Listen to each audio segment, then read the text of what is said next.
Is Quebec Singh और आज करेंगे अपने कॉटेज का टूर। पूरा कॉटेज मेरा नहीं है, बट क्या फैसिलिटीज़ हैं और क्या फ़ायदा है बेसमेंट में रहने का, ये बताएंगे। ये कॉटेज एक्चुअली चुका है बिग। आप देखो क्या लिखा है, जे वेंदू का मतलब आई सोल्ड इट। तो ये हमारा घर बिक चुका है, बट फिर भी हम यहाँ क्यों रह रहे हैं? रह इसलिए रहे हैं क्योंकि यहाँ पे एक बहुत ही अच्छा रूल है।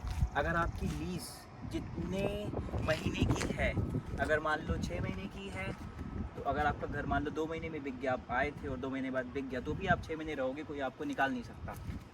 ये यहाँ का ट्रिक है और ये है क्यूबेक।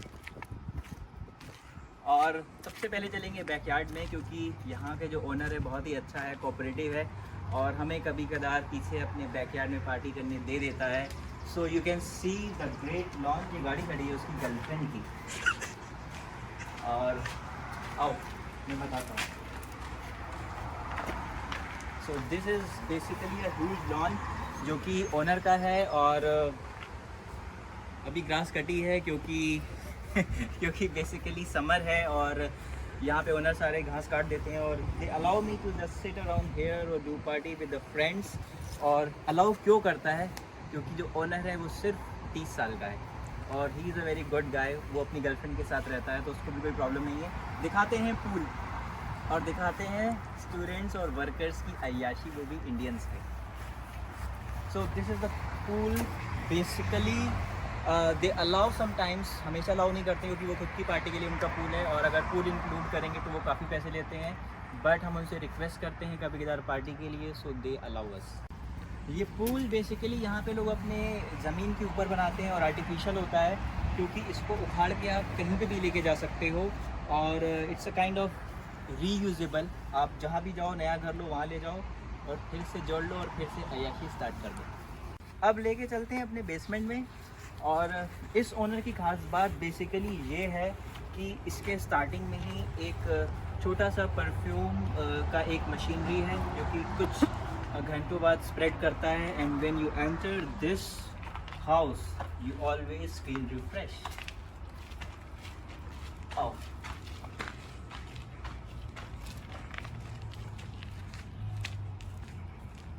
गर्मी है, यहाँ पे रूल है आप घास ज़्यादा बड़ी नहीं ले सकते, तो घास आपको छोटी छोटी ही मिलेगी। ये एक प्यारा सा मेल बॉक्स जहाँ पे आपके चेक्स, आपके सारे इम्पोर्टेंट डॉक्यूमेंट्स आते रहते हैं। Welcome to my home. Basically ये रास्ता जाता है ओनर की तरफ और ये रास्ता जाता है बेसमेंट की तरफ और हमारे गरीबों के घर की तरफ। और रूम खुलते ही आपको आएंगे नज़ारे। पहली मशीन किस चीज़ की होगी? कपड़े धुल गए, कपड़े सूख गए तो पहली मशीन जहाँ पे कपड़े धुलेंगे भी और सूखेंगे भी, इसका सुख इस अपार्टमेंट में है हमारे पास। और सबसे पहले आपको दिखाते हैं हमारा कॉमन एरिया, क्योंकि क्या क्या यूटेंसिल होने चाहिए किचन में और कॉमन एरिया में, जो कि एक स्टूडेंट और एक वर्कर को अगर वर्क परमिट में आए तो हेल्प करे। तो सबसे पहले एक फ्रिज और वो रहा दूसरा फ्रिज। 2 फ्रिज क्यों हैं? क्योंकि रहते हैं 4 लोग एक साथ और जब 4 लोग एक साथ रहेंगे तो 1 फ्रिज इज़ नॉट इनफ। ये ओनर पे डिपेंड करता है, वो 1 देता है, 2 देता है। If they gave 2 it's very good, क्योंकि 4 लोगों के बीच में 2 फ्रिज इनफ होते हैं। और अच्छे अपार्टमेंट की खासियत ये होती है कि वहाँ पे होता है डिश वॉशर, क्योंकि आपको यहाँ खड़े होके बर्तन नहीं मांजने पड़ेंगे। और ये है हमारा डिश वॉशर, बर्तन डालिए और बर्तन साफ, बट निकालने तो आपको पड़ेंगे। ये किचन बेसिकली पूरा मॉड्यूलर है। आप देखो, we have so many boxes, well used material for the boxes, बहुत ही क्वालिटी वाइज है। 1 2 3 4 5 6 और ये रहा बड़ा सा, जिसमें आप अपने ज़्यादा बड़े सामान जैसे चावल, आटा, घर का जो दाल राशन पानी होता है वहाँ रख सकते हो। अच्छा, और यूटेंसिल क्या मैं आपको बताता हूँ। यहाँ पे सबसे पहले माइक्रोवेव बहुत ज़रूरी होता है एक स्टूडेंट की लाइफ में, क्योंकि आप खाना बना लेते हो कई बार 2-3 दिन के लिए और फिर आपको रहता है कि कुछ जल्दी है, सुबह जल्दी निकलना है, आप इसमें गर्म करते हो खाना। तो ये हमारा microwave, it's very good quality I think so. और साथ में होता है आपके पास टोस्टर, सुबह सुबह ब्रेड गर्म करो और जूस के साथ या फिर सूप के साथ खाओ। उसके बाद यहाँ पे गैस, जो हम इंडिया में बेसिकली सिलेंडर लगाते हैं, एलपीजी यूज़ करते हैं, यहाँ ऐसा नहीं है, सारे इलेक्ट्रिक स्टोव्स हैं। बेसिकली ऐसा ही मॉडल रहता है ऑल ओवर कनाडा। और इसमें सबसे अच्छी बात यह है कि ओवन रहता है, जो कि आप बेक करने के लिए यूज़ कर सकते हो। केक बनाने के लिए, आपको चिकन बनाना है, चिकन फ्राई करना है, चिकन बेक करना है। मैं नहीं खाता चिकन और सबसे एक और अच्छी चीज़ अच्छे अपार्टमेंट की, कॉफ़ी मेकर। अगर आपको कॉफ़ी घर पे बनानी है, बाहर $2 या $3 या $4 खर्च नहीं करने, तो कॉफ़ी भी आप बना सकते हो। कॉमन एरिया देखने के बाद आप सबको इंतज़ार है कि मेरा रूम दिखता कैसा है। आइए दिखाते हैं रूम। अच्छा, रूम की तरफ जाते जाते बता देते हैं कि एक रूम कॉमन एरिया के जस्ट सामने है। This is our first room. और अब दिखाते हैं सेकंड रूम कहाँ पे है। अब जब आप चलोगे, ये हमारा एग्ज़िट है, यहाँ से हम ऊपर जाते हैं। गरीबों की जो छपड़ी है उससे ऊपर जाया जाता है रोड की तरफ। ये है दूसरा रूम। इस रूम के सामने है वॉशरूम। तो वॉशरूम भी काफ़ी अच्छा है। I will just show you. Clean basin, seat is always clean, depends on you guys how you clean, because depends on you. Bathing area बहुत अच्छा है। प्लस यहाँ पे भी क्यूबेक में, नॉर्थ में ज़्यादा पास में तो ठंड बहुत पड़ती है, यहाँ पे भी ऑलमोस्ट हीटर है। ऑलमोस्ट यहाँ हीटर कंट्रोल करने का आप देखो ऑप्शन है हमारे पास, कि आप उसमें टेम्परेचर ऊपर नीचे कर सकते हो। It's very good. सो ये रहा हमारा वॉशरूम, बहुत ही क्लीन एंड नीट। बट ये इतना सस्ता नहीं है, बताते हैं आपको। चलिए हम एक खाली रूम दिखाते हैं, क्योंकि अभी समर है तो स्टूडेंट्स पूरा ये फुल नहीं है, सिर्फ 2 लोग रह रहे हैं। तो ये खाली रूम पहले दिखाते हैं कैसा, फिर मेरा रूम दिखाते हैं कैसा हौच पौच है। सो जस्ट लाइट ऑन कर दी, थोड़ा बहुत दिखेगा तुम लोग को। सो इस बेसिकली मेरा रूम भी ऐसा ही है सेम। आपको एक वार्डरोब दिया जाता है सबसे पहले तो, जहाँ पे आप अपने कपड़े वगैरह हैंगर से टांग सकते हो। और आपको स्टडी टेबल दिया गया है, या आपको कुछ भी ऑफिशियल काम है उसमें सारे बॉक्सेस हैं, वेल फर्निश्ड है ये। और साथ में बेड, और बहुत अच्छी बेडिंग, बेडिंग बहुत अच्छी है। तो इस घर की यही खासियत है, बेडिंग अच्छी है, जो चीज़ें यहाँ यूज़ करी हैं वो क्वालिटीज़ है। और प्लस बहुत बड़ा विंडो, बहुत बड़ा विंडो। इसको खोलते कैसे मैं बताता हूँ।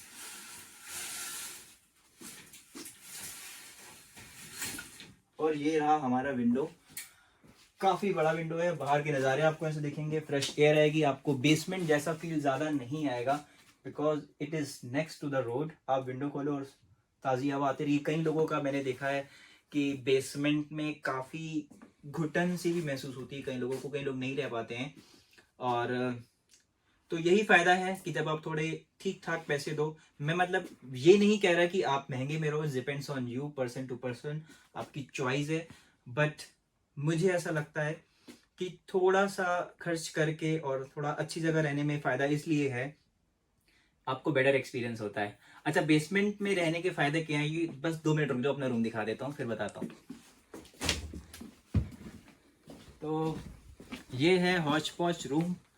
और यहाँ पे कुछ देखो आप, टारगेट्स लिखे हैं जो शायद कंप्लीट हो कभी और मेरे रूम में भी एक विंडो है। दैट इज माय हौच पौच एरिया, जिसको मत देखो।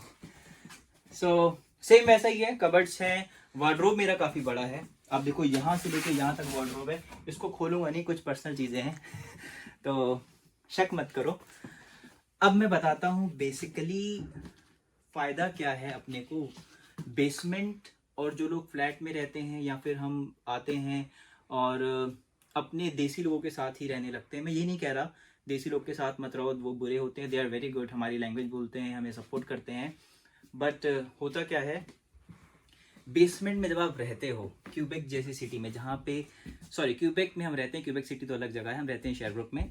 तो क्यूबेक में जब शेयरब्रुक में जिसकी पॉपुलेशन ऑलमोस्ट 2 लाख के आसपास है, करंट की पॉपुलेशन नहीं दिया है, 2017 का ही दिया है, तो वहाँ पे 2 लाख के आसपास ही, 2 लाख की पॉपुलेशन में जब आप रहते हो, जहाँ पे इंडियंस ऑलमोस्ट कह सकते हो कि 2 या 1% भी नहीं है। सोचो अगर आप देसी लोग के साथ नहीं रहोगे, आप जब रहोगे बाहर, तो तो आपको मैक्सिकन, फ्रांस, रशियन, जर्मनी, बहुत सारे स्टूडेंट्स या बहुत सारे ऐसे लोग जो यहाँ वर्क कर रहे हैं मिल सकते हैं, और हो सकता है उसमें कुछ गोरी लड़कियां भी आपके साथ रहें। तो गलत मत लो, it's a kind of experience जो हर एक को गेन करना चाहिए। पिछले सेमेस्टर आई थिंक मेरे साथ मैक्सिकन और फ्रांस की बंदी थी। सो कई बार उनको आपकी भाषा भी नहीं आती, ना हिंदी आती ना इंग्लिश आती है, तो आंखों से बात होती है। आंखों से जब आंखों से बात होती है, that give you so much experience. और प्लस कई बार उनको आपकी भाषा भी आती है, इंग्लिश आती है, you have just spend some much good time with them, आपको एक अलग एक्सपीरियंस मिलता है। तो इसका जो टोटल रेंट है, जिसका आपको बहुत देर से इंतज़ार था कि इसका रेंट कितना होगा, $350 ऑल इंक्लूसिव। इसके अलावा मुझे कुछ भी नहीं देना है, और सब इंक्लूडेड है, hydro, electricity, everything included. I have to not to pay even a single penny to them now. But कोविड-19 के चक्कर में चलते हुए ओनर से रिक्वेस्ट करी और कुछ रेंट कम हो गया, ऑलमोस्ट $100 के आसपास, $250 के आसपास अभी फ़िलहाल मैं 2-3 महीने से दे रहा हूँ। और जैसे ही कोविड-19 वापस से सही हो जाएगा, $350 का खर्चा है पर मंथ का। कई स्टूडेंट्स या फिर कई लोग बोलेंगे it's too costly being in Sherbrooke, जो कि बहुत छोटा सा टाउन है और यहाँ पे सस्ते सस्ते में मिल जाता है। और मैंने कई लोग से सुना है कि वो शेयरिंग में रहते हैं, एक रूम में 2 रहते हैं, तो 100-150 पड़ता है। और आप अब शेयरिंग करता कौन है? जो हम देसी होते हैं, आपस में हम कर सकते हैं, हमारे साथ कोई और शेयरिंग नहीं करेगा, इसको भूल जाओ आप। तो आप पूरी जिंदगी इंडिया में रहते आए अपने दोस्तों के बीच में, यू हैव एक्सपीरियंस कि हमारे देसी लोग कैसे होते हैं। I am not saying they are bad, they are very good, it's good आप उनके साथ रहो।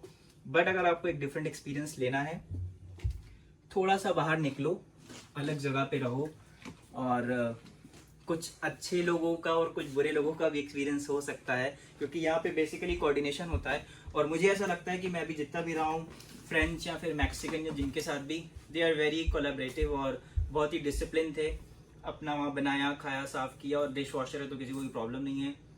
सो at the end video end करूँगा और यही बोलूँगा, आई वुड सजेस्ट पर्सनली कि जिनके पास थोड़ी सी कैपेबिलिटी है या जो स्पेंड कर सकते हैं, जिनको जॉब आते से ही मिल जाती है, स्टूडेंट्स को भी बहुत सारी अच्छी जॉब मिल जाती है यहाँ पे, ऐसा नहीं है कि जॉब नहीं मिलती है, तो एक्सपीरियंस करो और लोगों के साथ रहो। मैक्सिकन, फ्रांस, रशियन, जर्मनी, और पता नहीं कितने कितने लोग यहाँ आते हैं।